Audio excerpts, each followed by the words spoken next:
నమస్తే అండి, నా పేరు చంద్రశేఖర్.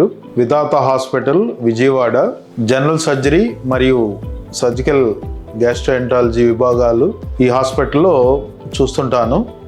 డయాగ్నోస్ అయిపోయిన తర్వాత అక్యూట్ యానల్ ఫిషర్ అయితే యూజువల్గా మనం మెడికల్ ట్రీట్మెంట్ అంటే మెయిన్ ట్రీట్మెంట్ మనకి లాక్సేటివ్స్ ఇస్తాము. డైట్ మాడిఫికేషన్, కాన్స్టిపేషన్ రాకుండా అవాయిడ్ చేసుకోవడము అనేది డైట్ గురించి ఎక్స్ప్లెయిన్ చేయడం జరుగుతుంది. అదేవిధంగా మైల్డ్ పెయిన్ కిల్లర్స్, యాంటీస్పాస్మోడిక్స్ పెడతాము. అదేవిధంగా అన్నిటికంటే ఇంపార్టెంట్ మనకి అసలు యానల్ ఫిషర్ అనేది వచ్చిన తర్వాత ఎందుకు తగ్గదు అనేది తెలుసుకోవాలి. ఇక్కడ ఒకసారి చీలిన తర్వాత దాని కింద ఉండే ఇంటర్నల్ స్పింక్టర్ అనేది స్పాజ్మ్లోకి వెళ్ళిపోద్ది. అంటే రెస్టింగ్ యానల్ ప్రెషర్ అనేది చాలా ఎక్కువ అయిపోద్ది, ఆ ఏరియాలో టైట్గా అయిపోద్ది అనమాట. అలా టైట్గా అయిపోయినప్పుడు మళ్ళీ నార్మల్గా మోషన్ పాస్ చేసినా కూడా అది చీలుతూనే ఉంటుంది. సో మనకి ఎప్పుడైతే స్పింక్టర్ స్పాజం తగ్గుతుందో అప్పుడే ఈ ఫిషరు, ఈ అల్సర్ మానే అవకాశం ఉంది. సో దీన్ని బేస్ చేసుకొని మెయిన్గా మన ట్రీట్మెంట్ ప్రిన్సిపల్ ఉంటుంది.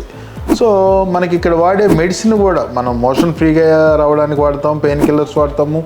అదేవిధంగా సిడ్జ్ బాత్ అంటాం. సిడ్జ్ బాత్ అనేది మనం ఒక టబ్లో వాటర్ నింపి గోరువెచ్చని నీళ్ళు, దాంట్లో డెటాల్ కానీ బెటడిన్ కానీ వేసి ఒక 10-15 నిమిషాలు రోజుకి ఒక 3-4 సార్లు కూర్చుంటే అక్కడ వాపు తగ్గుతుంది, ఇన్ఫ్లమేషన్ తగ్గుతుంది, అదేవిధంగా పెయిన్ తగ్గి తొందరగా మానే అవకాశాలు ఉన్నాయి. సో సిడ్జ్ బాత్ అనేది కూడా ఈ యానల్ ఫిషర్లో చాలా ఇంపార్టెంట్, ఎస్పెషల్లీ అక్యూట్ యానల్ ఫిషర్స్లో. సో అదేవిధంగా మనం ఇప్పుడు చెప్పుకుంది ఏంటంటే అసలు మనకి యానల్ ఫిషర్ తగ్గకుండా ఉండేదానికి మెయిన్ కారణం స్పింక్టర్ స్పాజం. ఇంటర్నల్ స్పింక్టర్ అనేది మనకి స్పింక్టర్స్ 2 ఉంటాయన్నమాట, ఇంటర్నల్, ఎక్స్టర్నల్ స్పింక్టర్స్. ఈ ఇంటర్నల్ స్పింక్టర్ అనేది ఇన్వాలంటరీ మజిల్, మనకు తెలియకుండానే కదలికలు ఉంటాయి. ఎక్స్టర్నల్ స్పింక్టర్ అనేది మన కంట్రోల్లో ఉంటుంది.